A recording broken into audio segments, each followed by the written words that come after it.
Добар ден, почитувани, ја следите најновата Телма амбуланта. Сообраќајните несреќи се случуваат во дел од секунда и за секогаш го менуваат животот на учесниците во неа, но и на нивните семејства. Автомобилските несреќи не нанесуваат само телесни повреди, може да остават и длабоки емоционални лусни. Психичката траума која следи по некаква несреќа не треба да се потценува, ниту занемарува. Потребна ли е психолошка помош и поддршка кога некој преживува траума? Ке ни појасни професор Мирјана Јовановска-Стојановска, психолог и психотерапевт. Спортскиот новинар Горан Милковски во Телма амбуланта ќе зборува за справувањето со тешките телесни повреди и преживеаниот стрес по сообраќајна несреќа со човечки жртви, што се случила пред 30 на години. За животот по голема траума, веднаш по рекламниот блок.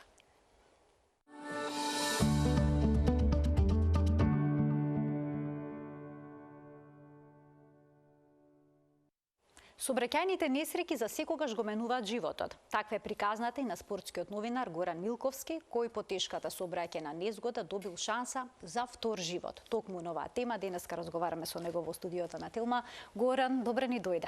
Добре најде и многу ми е драго, сакам на почетокот да напоменеме дека се надевам дека ова мое гостување за тема за која што одамна сум ја ставил кој знае каде во некој фолдер во паметот, ќе придонесеме за се овој хаос што го имаме низ улиците воопшто на сообраќајниците, да биде како едно освестување. Да, како едно освестување за секој, тоа и за мене важи и за тебе, за секој друг. За сите нас. Буквално сите кои што сме учесници во сообраќај. Значи тоа е приоритетната и да не кажеме единствена причина за која што сакам и јавно да зборувам, а долго време не сакам.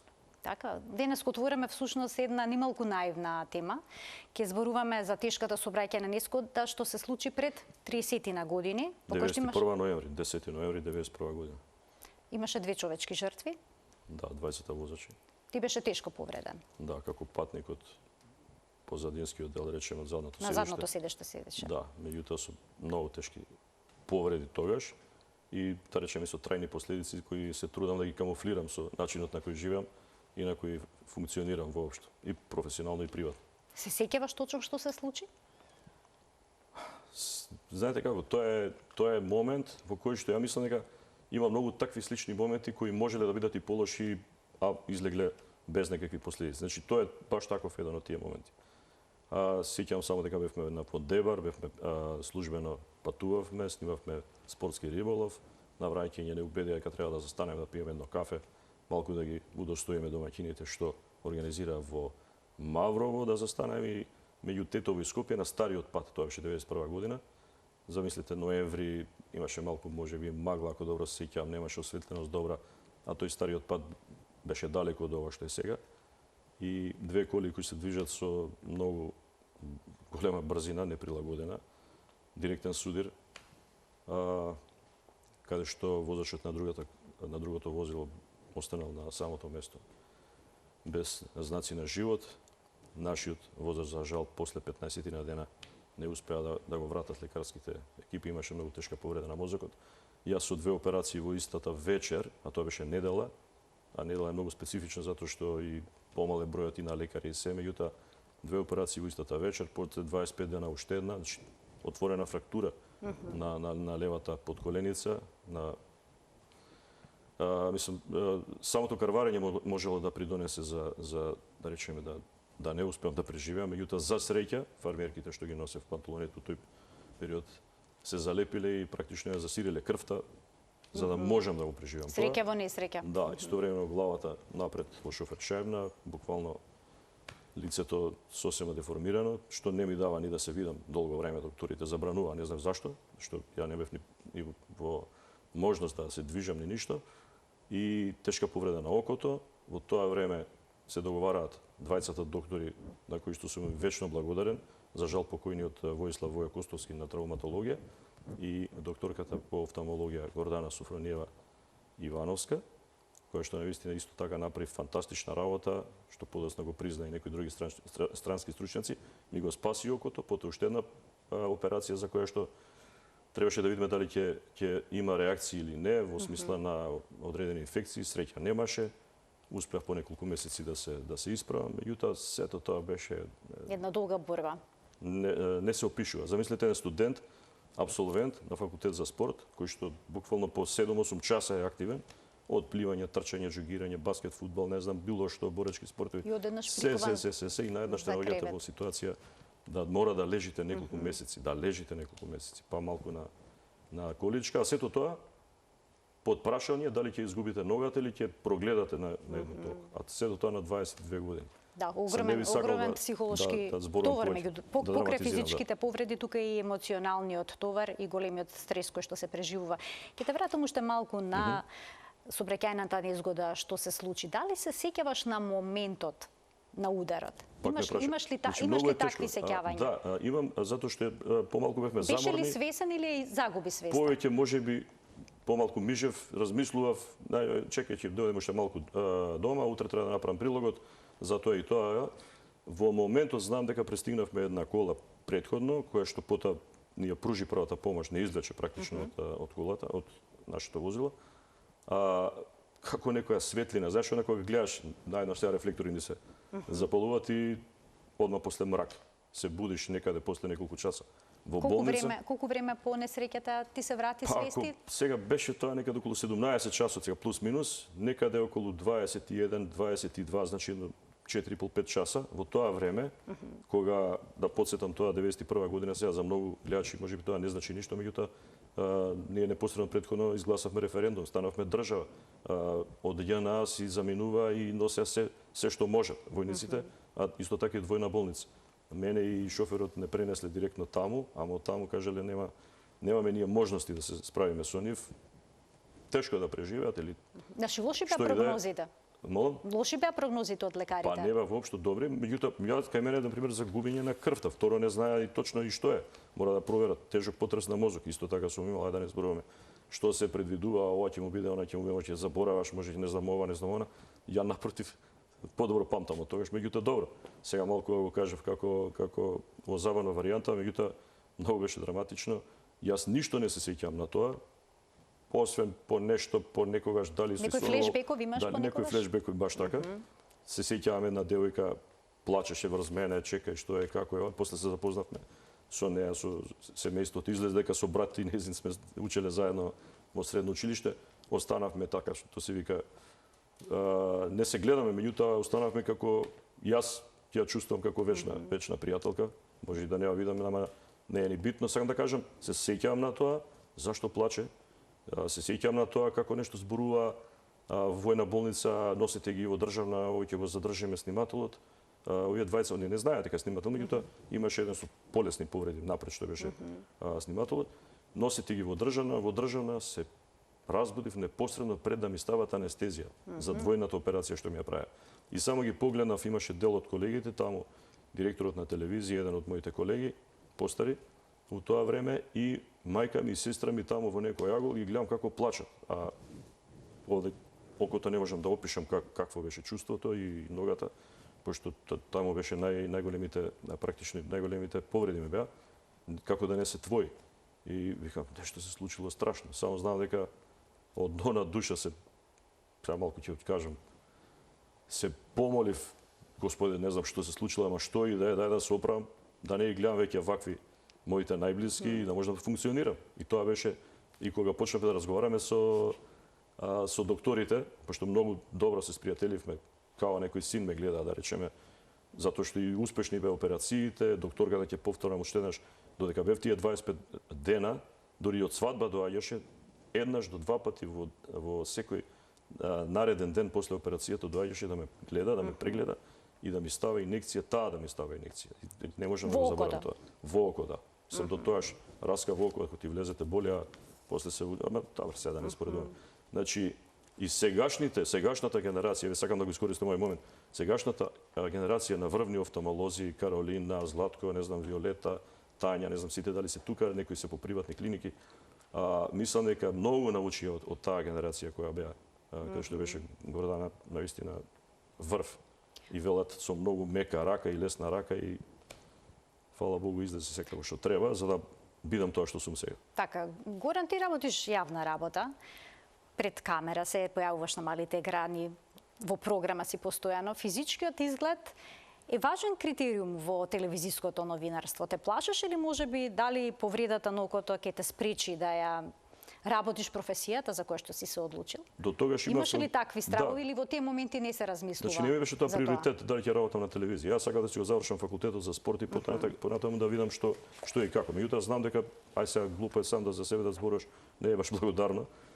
Знам дека бев добар за тоа и мислам дека се уште ме држи и тој и ентузијазам и се друго, но не сакам за себе да зборувам, за тоа гледачите треба да зборуваат и некои други кои што го конзумираат тоа што го правиме. Меѓутоа се плашев и тоа око ми беше буквално полузатворено.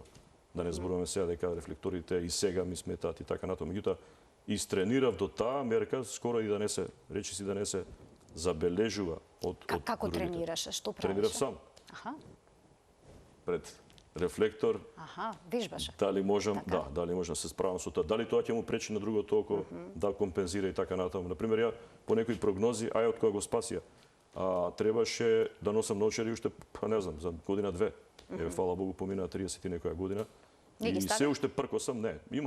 Имам леќи изработени специјално, бе во Канада престојав меѓу другото и за тоа, ми направи леќи, меѓутоа тие леќи ми пречат и ми солзи окото, ми се пол затвора, ако не полумалку, и не е баш тоа. Значи гледам перфектно, ама практично мене ми пречи прекршувањето на зраците, сега не знам медицински како се викаше тоа, меѓутоа во тој сегмент десното око во максимум компензира, дали возам на долги патеки, дали работам тоа што работам и тоа бога ми со сати, со часови и се уште функционира, дури некои од сегашните ги споменав, некои не ги споменав офталмолози, чеки, ти треба да носиш, ама се уште можеш, окей, се уште можам, ај ќе видиме до кога. Одлично што може. Иако некојаш ставам за да читам, што ќе ги ставам. Но тоа веќе е потреба со годините што се јава. Да, ама ми се подобрува видот после тоа. Сакам да кажам ги тргам наочарите. Плюс минус или не знам како и така. Мислам, тоа е тоа. Жалосно е тоа што на пример јас бев многу хиперактивен, останав на некој начин пак. Со тоа се што работам, надвор од тоа што го работам, значи подготовките ова и гледам да бидам постојано колку што е можно во рамките на тоа што ми се дозволува и прави, со многу ангажмани, надвор од ова кој што работам пред екраните. Еве дел од тоа, да речеме, соработка во некои организации, владени, невладени, и така натаму, еве некои слики кои што покажуваат дека многу често и се искачуваме. И си спортски активен. Пријатели, сега имаше тешка повреди на ногата. Дали тоа во одреден период од животот беше пречка за да бидеш активен физички со оглед на тоа дека беше студент на факултет за физичка култура? Фала Богу, немав практични предмети, кога бев абсолвент, еве на некои од врвовите со нашиот најдобар спортист во историјата Шабан Трстена. Ова е, например, сосема друг ангажман таму кој што го имам. Ова е благородна работа во Федерација на училишен спорт која организираше тука Европско првенство клубско. Ова е Моги Ибрагимов кој што донесе првиот медал во самостојна независна Македонија 2000 година. Богата новинарска кариера во се други колеги, ова се колеги по струка, значи професори по физичко, наставници, директори, не знам, на разни институции. Ова е дел од оние мали олимписки игри. Ова е, например, во Карате Федерација, каде што благодарение на поранешниот председател, кој што 2008 година беше 12 години председател на Карате Федерација, јас имав можност, поради неговата неможност да присуствува секаде, да бидам секаде во својство на делегат, практично прв човек на федерација. Направивме во тие 12 години најуспешна федерација како пример за македонскиот спорт. Па дури некои работи што се направени во измените за законот, кои што и доправа треба да се доправат, се правени според резултатите што се правеа таму. Гледате 50-то Европско првенство. Ова е од Олимписките игри во Лондон. Тука убаво е вака да ги видиш. Горан, можеше физички да бидеш активен? Можеш да спортуваш? Да, ова е, например, од Европското првенство минатата година одбојка Македонија, кога беше дел од домаќините. Може да се известува без проблем, но што е со спортувањето? Вака се, значи, мускулатурата мораш да ја доведеш до таа фаза. Ја, например, ми беше мене коската отворена фрактура. Тоа докторите знаат што значи. Отворена фрактура да залепиш, да не кажам да ја залемиш, тоа не е железо да го залемиш, меѓутоа буквално така докторот кој што го споменав, ова е Малта која победивме лани во Лава Лета пред почеток на надпреварот, бевме оптимисти, ќе победивме фудбалска репрезентација и успеа, значи, да го направи тоа. Да, имам болки, имам и кај зглобовите оштетувања, меѓутоа претпоставам чувствуваш кога се менува времето? Чувствувам нон-стоп. Ама живеам со тоа чувство, живеам со таа болка и сакам, и затоа во најголем дел од сликите кои ќе видат дали тука, дали некаде, јас се трудам да сум ведар, насмеен, затоа што знам што значи како е да доеш, да не кажам, до работ на ајде.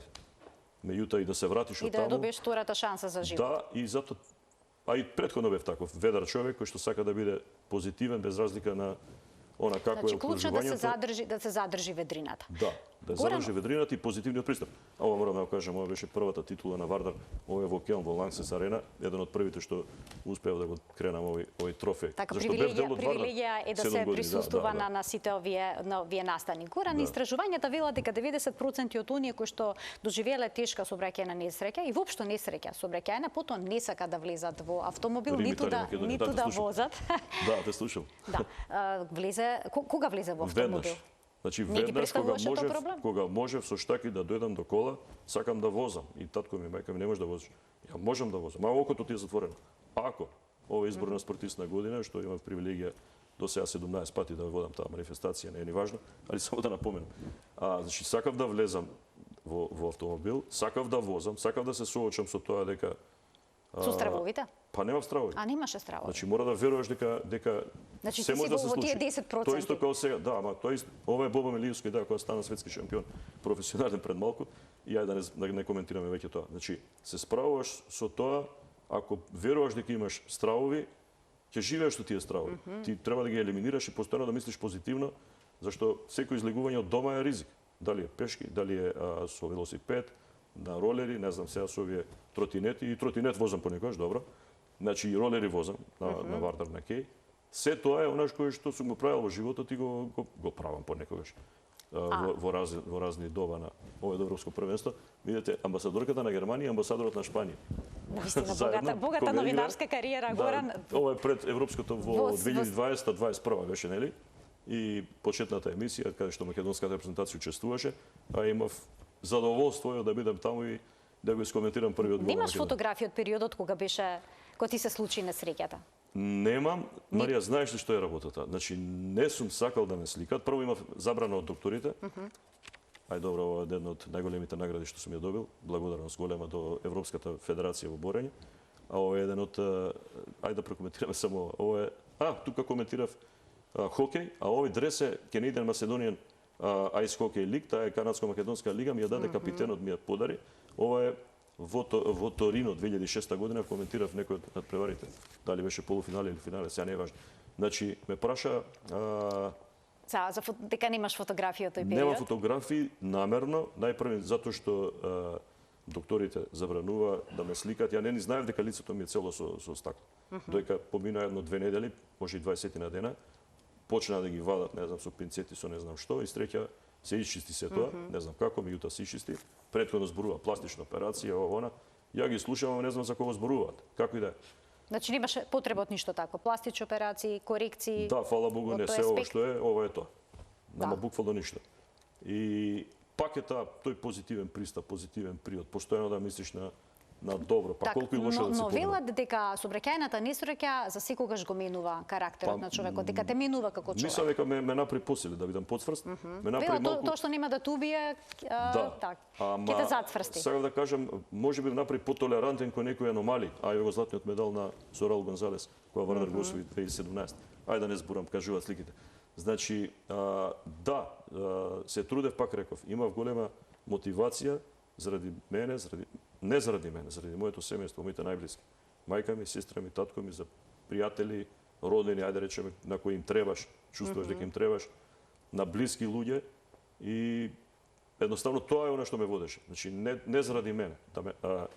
Многу е тешко ова што ќе го кажам. Например, да ме праша некој сега, се тоа што поминав тогаш, кој што, пак ќе кажам, сум го ставил во некој фолдер, кој знае каде. Дали би се нафатил за да оздравам и да го поминам се тоа, може би рекол, ако бирам, може да ќе изберам да не продолжам да живеам. Ама пак ќе кажам, заради луѓето кои што ме сака и им треба, чувствував дека им требам и дека сакам нешто да направам. Ова малку чудно звучи, треба малку подобро да се образложи.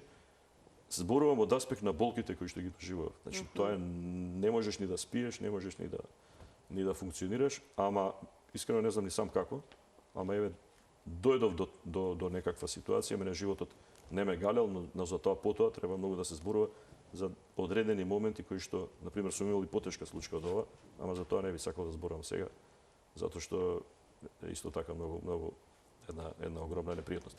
И се обидувам секогаш колку што можам да се го вложам и да го потрошам времето во нешто крајно позитивно. Знаеш, правиш и фала Богу до сега било така. Од сега ќе видим.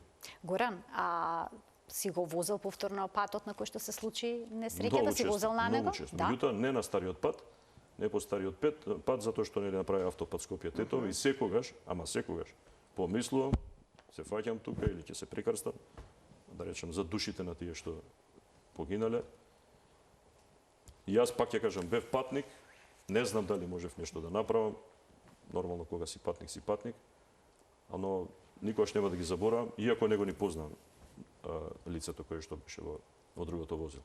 Велат, голем дел од оние што преживеале сообраќајна незгода, дека денот на кој што се случила несреќата, го доживуваат како второден ден. Да, мене ми е точно на половината Тоа малку звучи чудно. Мене ми е точно на половината на мојот роден ден. Чудно. Не знам, може сум попримил некој хороскопски таму, шега на страна. Примеси во тоа. Значи, интересно е тоа што, например, мене ми бил, и на моето семејство, важен Митровден, Свети Димитрија. Ние имавме една икона и се уште ја чувам. И јас од тогаш, кога се случи тоа, си помислив, ако некојаш се оженам, ако некојаш имам дете, ако е машко, ќе се вика Димитар. И да, син ми се вика Димитар. И таму и сум венчан, таму и моите деца се родени, се крстени. Не зашто другите цркви не ги почитувам. Напротив, знаат тие што ги водат, што се имаме направено. Ајде, не сакам да зборам за себе. Меѓутоа, и почита, и одредени дела, и се друго, кажуваат. Правите и не кажувајте дека правите. Тоа е најважно во животот. Значи, сепак овој настан го обележа животот, не може да... И секогаш кршиме лепче. Мајка ми додека беше тука со нас, значи, месеше лепче, нели таму се пее лепчето, па се јаде и така натаму. Дома и се собираат најблиски и така натаму. Така да се одбележа. Сега го одбележуваме и поради тоа што е имен ден на мојот син и така. И еве сега сосема на крај еден апел до сите оние кои што не гледаат. Лет на времето. Велат подобро 5 минути подоцна да стигнеш на некое место отколку никогаш. Значи да не се брза. Главно е дел од секундата. Еве и денес кога доаѓа Филип, било кога, зашто мора секогаш да видиш. Не си ти дека ја возам 35-6 години отприлика, од кога бев тинеџер, положив и возам од тогаш. Возам како таксист, можеби повеќе некојаш, низ градот, фреквенција на друга. Мора да внимаваш. За жал, сообраќајната култура се изгуби. Мислам дека се повеќе треба да бидат и поригорозни и дај овие камери нека профункционираат. Па нека не казнат и тебе и мене, ама секого. Да не биде селективно како до сега. И мораме така да се трудиме затоа што еве кога зборувам само да не заборавам. Значи со било кого во овие земји кои викаме дека се прогресивни средени, велат граѓаните се најголемите полицајци таму, затоа што секој ќе го пријави некој кој што него, па нека ме пријави, не е проблем. Овој не вози како треба, борете се. Значи кога ќе бидат законите како што треба, а не селективни, да профункционира целиот. Сите знаеме дека така е нормално. И дека функционира системот, мислам дека ќе биде, затоа што еве во Холандија кога бев само уште ова, до тоа мене ќе завршам. Значи, ако треба да возиш 100, ќе возиш 100, ќе возиш 103, ама не 104. Значи, сите мора да се однесува така. Ќе ти стигне казната дома, па не е многу, ама 5 казни се многу, 3 казни се многу. И се собира. И луѓето, значи, не е затоа што се тие многу дисциплинирани. Примената на законите, како и за се друго, отидовме сега во друга тема, ама сите живееме со тоа и многу е битно. Примената на законите е таа што треба, не законите да стоят на хартија, ние да правиме нешто друго. Горан, ти благодарам многу за денешното гостување во Тилман Буланта, за твојата искреност и се надевам дека оваа приказна ќе допре до гледачите и дека ќе влие на свесноста. Благодарам, јас исто ти посакувам успешна сезона. Благодарам. И се надевам дека многу добри пораки кои што ќе придонесат за подобрување на условите на живот во секој сегмент, а ова беше нешто за кое што пак ќе кажам од срце зборувам, иако не сакам да зборувам, меѓутоа се надевам дека некаде кај некого ќе придонесе да се спаси, да не направи нешто што ќе му го смени живот.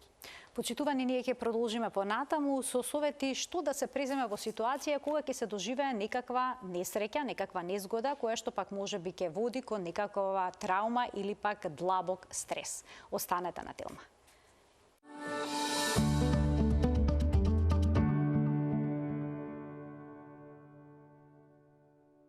За справувањето со стресот и траумата по преживеана несреќа денеска разговараме со професор Мирјана Јовановска-Стојановска, психолог, психотерапевт. Добре ни дојдовте во Тилман Буланта, Мирјана, повторно. Добар ден. Добро ве најдов, добар ден. Сите секојдневно сме изложени на некаков стрес, имаме стрес на работното место, во домот, во сообраќајот, нели? И тоа се обично стресови што брзо се забораваат, но има некои крупни драматични настани кои што оставаат за секогаш лузни траги во нашиот живот. И при тоа сите различно реагираме на стресот. Па како да знаеме дали сме преживеале стрес или пак сме под траума? Што е разликата помеѓу стрес и траума? Па еве, вие веќе кажавте.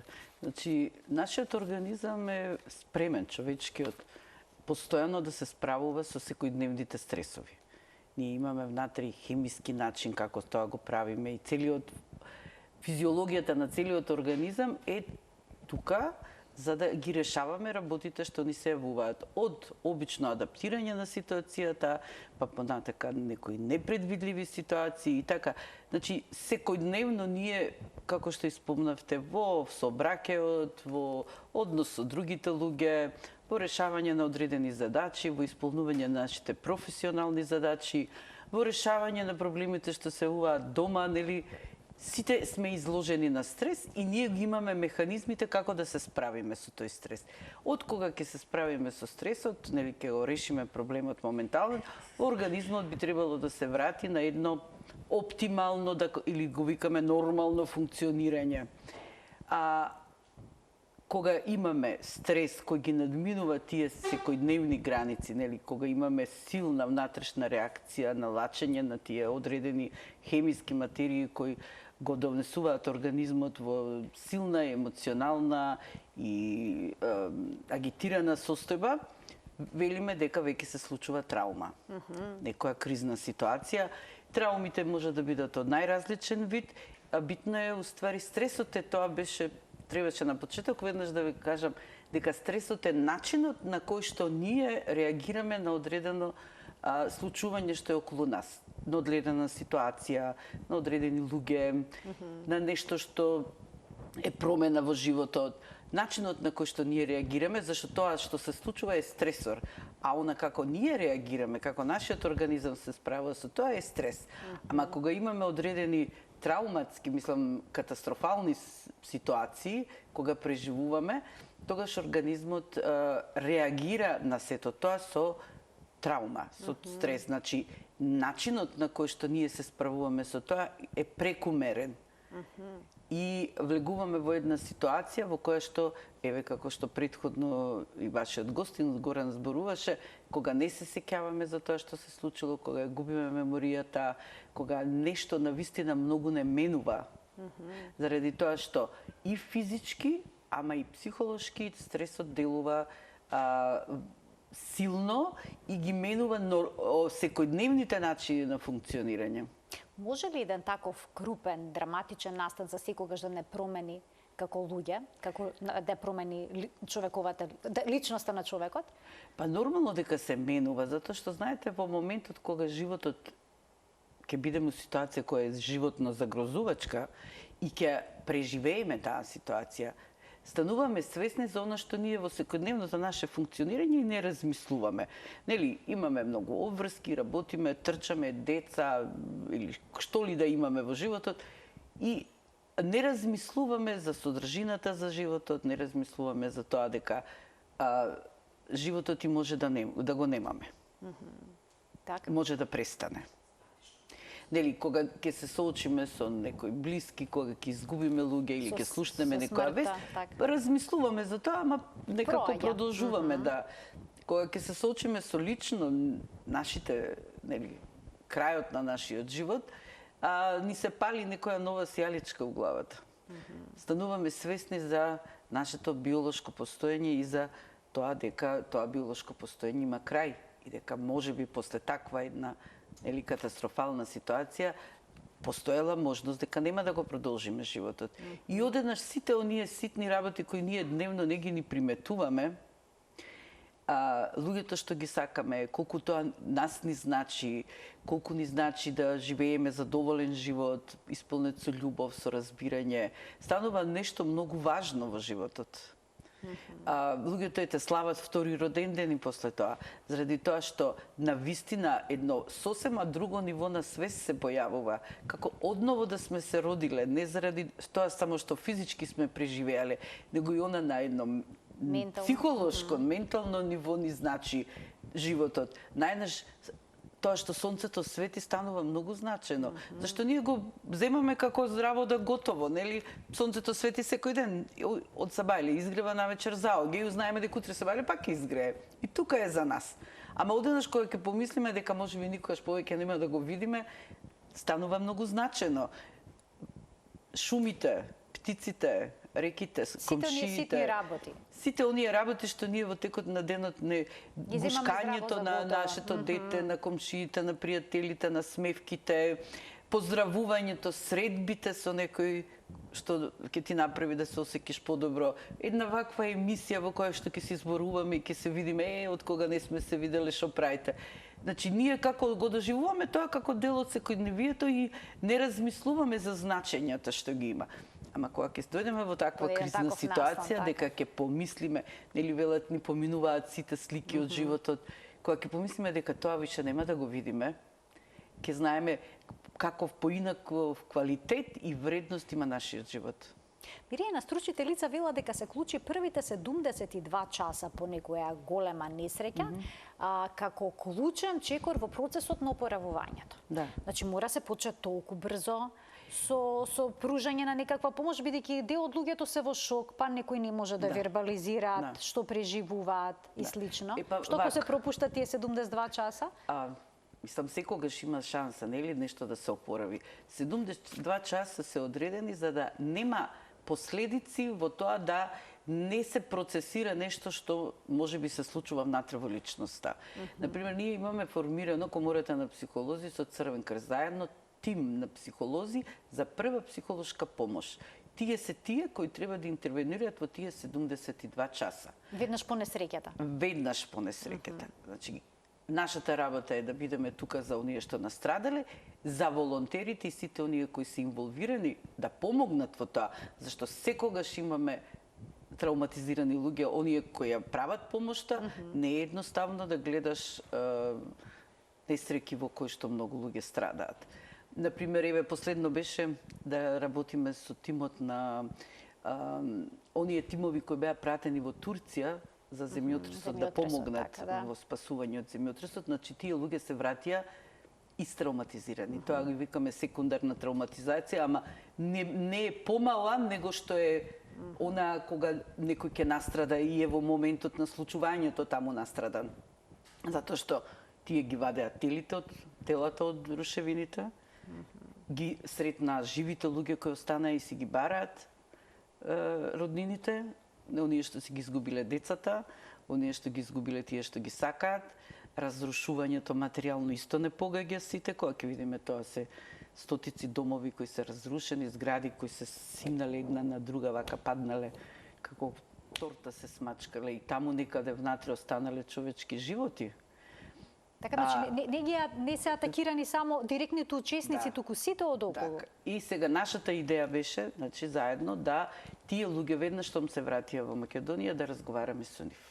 Значи, ова го кажувам како пример како би требало тоа да функционира. Во нашата држава тоа недоволно функционира. Затоа што ќе прави психологот сега кога има поплава, како што беше еве на пример во Стајковци поплавата. Што ќе прави психологот? Тие луѓе треба да им се помогне. А психологот нема да направи сесија со тој што настрадал, како што вие рековте, тие се можеби се уште во шок, изгубиле некого, виделе како некому нешто му се случува, го изгубиле имотот, настрадале сите, преживеале цела ноќ, не спиеле, водата ги однела телата и не знам. Ама тој што е трениран да даде прва психолошка помош е некој што поминал низ еден силен и јак тренинг, прво работејќи на себе, да он емоционално се стабилизира, да знае како да си управува со сопствените емоции, за да биде тука покрај некој што страда и пати и да ги држи неговите емоции. Нас многу не дека ќе му кажеш не се секире, ќе помине, нема да помине ако е катастрофа. Значи треба да најдеш, да знаеш како да седиш со тие што настрадале, да бидеш покрај нив, да ги слушаш и да им го градиш чувството на безбедност, чувството на сигурност и дека некој стои тука што знае што прави. Тоа е поврзано со нашето, нели, тие развојни психологии кај децата, например Ериксон зборува дека чувството на доверба и тоа се гради во првата година на животот. Па сите овие луѓе кои се травматизирани се враќаат во регрес и влегуваат на едно многу ниско ниво на нели детски некако, бараат заштита. Нивниот рацио престанува да работи заради емоционалните силни преживувања внатрешни. Тој што ги ја првата помош психолошка ја дава е некој што ќе знае да ги носи и емоциите, и катастрофата, и траумата, и плачењето, и врештењето, и некој ќе ти стави собствените емоции, затоа што детето таму му лежи и не се движи. И треба да стоиш до него, за да него му покажеш и му помогнеш емоционално да се стабилизира. Со тоа нема да го замолчиш, сега ја не можам да кажам, значи пример може само давам, затоа што тоа секој човек е различна ситуација и како ќе интервенираш. Затоа е многу битен тој тренинг што ќе го прими психологот. Да може да се адаптира, да се прилагоди на секој човек, на секоја, затоа што сите различно реагираат, сите различни начини, различни механизми користат. Некој кога е травматизиран ќе вришти, некој ќе потоне, некој ќе сака да се самоубие. Значи ние сите различно реагираат. Да. Кога ќе седиш до него, значи треба тоа што он го чувствува, начинот на кој што он ги решава своите стресови и кризата, да знаеш како да го хендлаш, што викаме, значи, да знаеш да се справиш. Нема едно универзално правило кое што можете да го дадете на сите, како што да направат за да во една ситуација кога доживеале траума, за да спречат да преминат во посттрауматски синдром. Тоа не е свесно нешто. Значи луѓето, да кажеме, различно реагираат. Ако некој претходно е бил емоционално по-стабилен, да кажем, по-добро си ги научил да се справува со своите емоции, со чувствата, постои голема веројатност дека после доживување на одредена траума, он ќе исто по-добро ќе се справува со тоа што се случува со него. Ама тоа е пак веројатност. Зашто имаме луѓе кои одлично ги гледаш, функционираат, живеат, изгледаат стабилни све, у момент на катастрофа тие ќе се распаднат. Значи, додека не се случи, ние не знаеме како. Така.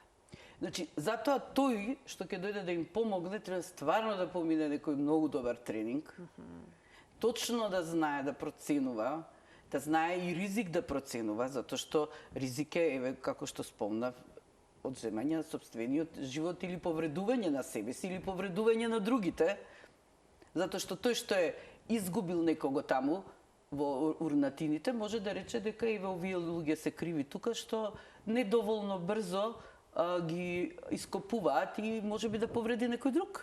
Или да се повреди, значи, веројатностите се различни. Значи, тој што е дојден таму да помага, треба да проценува ситуација, да ги проценува луѓето. Нормално дека не е тоа никогаш совршено, 100% може би и не може во една таква катастрофа, ама во огромен дел да биде тој што ќе го стабилизира она што се случува околу него.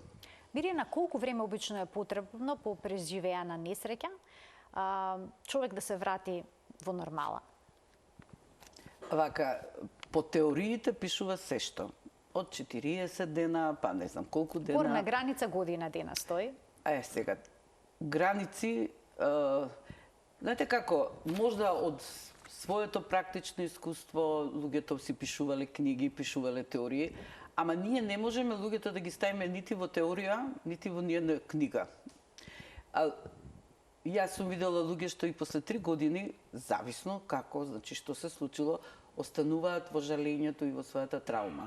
Например, особено луѓето кои губат дете.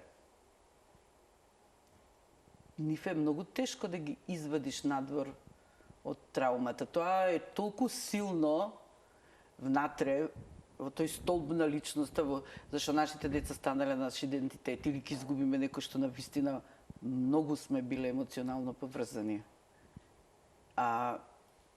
Тие луѓе со тие што се врзуваме, стануваат дел од нашиот идентитет. Јас сум мајката на тој и тој, јас сум таткото, јас сум пријателот, јас сум жената, јас сум мажот. Значи некој, тоа е мојата мајка.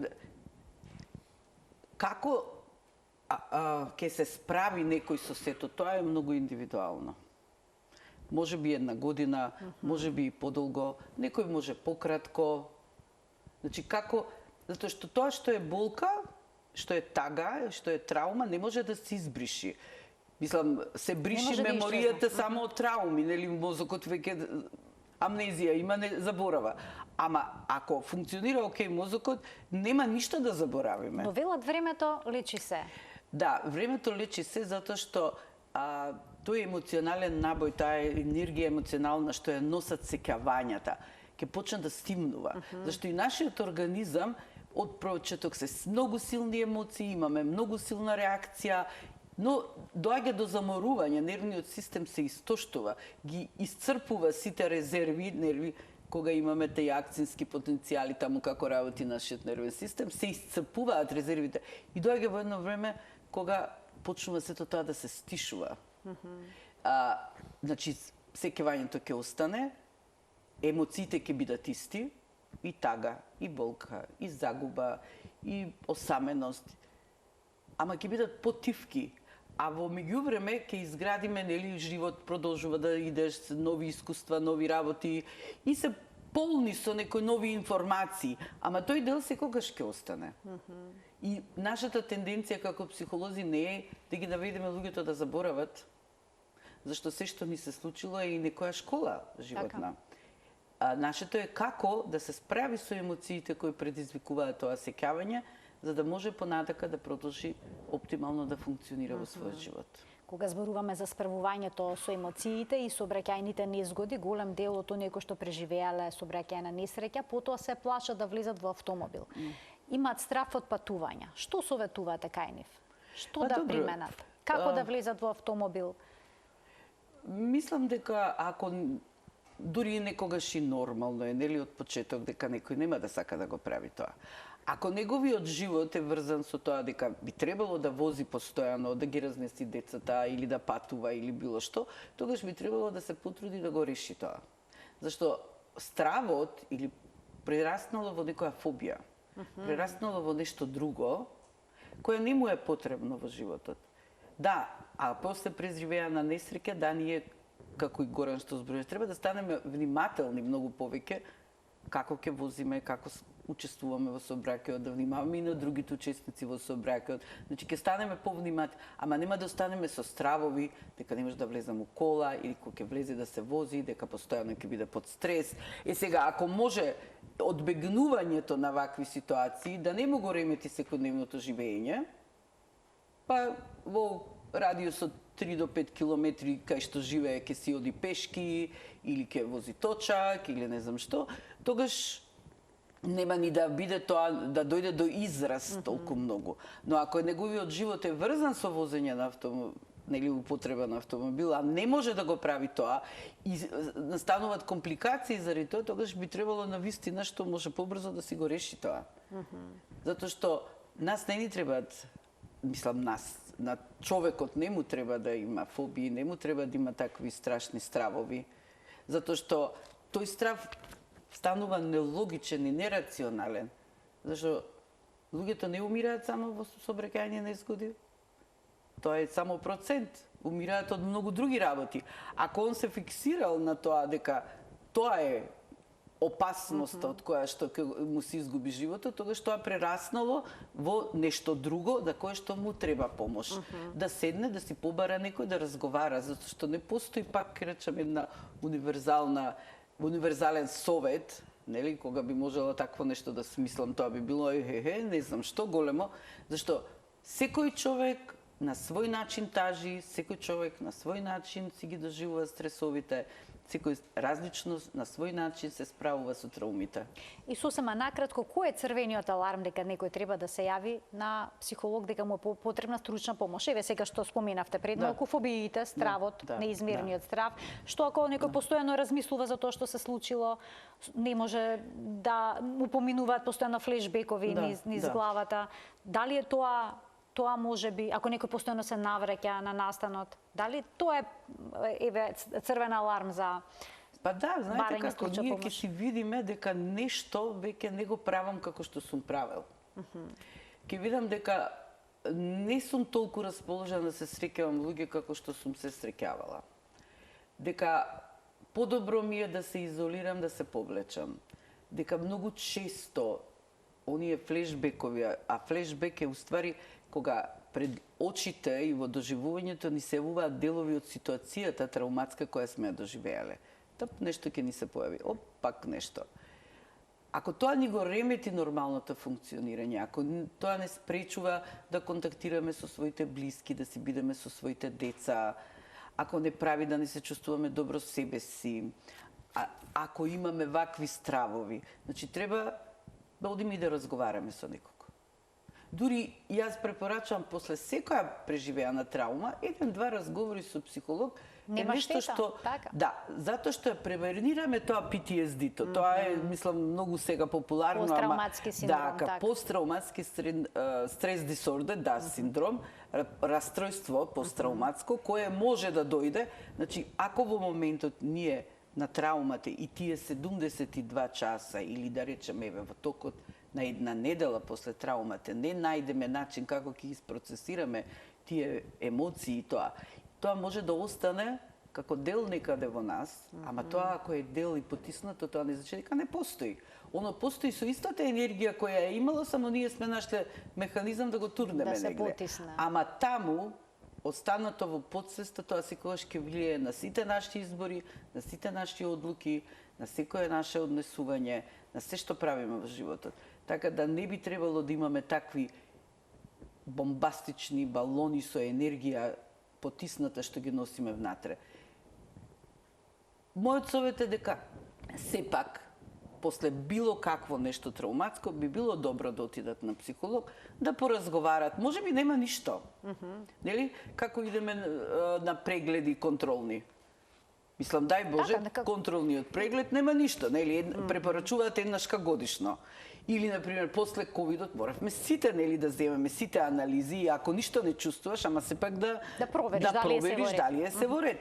Така е и ова. Со менталното здравје. Да, така. ако сум доживела нешто страшно, ако видам дека нешто ми се расипало расположението, дека не ме радуваат се што ме радувало порано, дека амбициите што сум ги имала некако веќе не ми значат исто, дека дури и мојот собствен живот не ми значи ништо. Ако не му се радувам на новиот ден, ако не се радувам на луѓето што се тука околу мене, ако не чувствувам благодарност за животот што го имам и ја немам животната радост, тогаш е окей да отидеш да поразговараш со некого. Може би само малце треба за да си го најдеш тоа, зашто тоа се тука во нас се, ние не ги губиме по улица кога одиме да ни паѓаат деловите, тука се, сме ги покриле со нешто.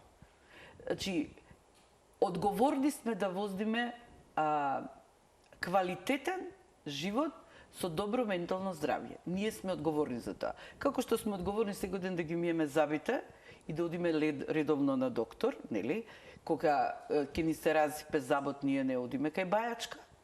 Никој не оди. Одиме на забар. Зошто кога ние ментално не се чувствуваме добро и нешто психолошки се појава, би отишла на некое друго место или би земале да пиеме алкохол и да пушиме цигари и да бараме некои алтернативни решенија, таблетки, кога има стручни лица кои што може да кои се тотално штетни. Така. Него да отидеме кај некој психолог за кога ќе поразговараме, кој е спремен за тоа, трениран за тоа и ќе ни помогне да го надминеме тоа. Мирјана, ви благодарам за сите корисни совети и препораки што ги дадовте во денешната Телма амбуланта. Благодарам и вас да разговараме на ваква интересна тема. Така, секако ќе се видиме повторно кога ќе проговориме и за нешто друго. Јас сум на крајот од денешната емисија, ќе ги поздравам гледачите и ќе им посакам пријатен ден.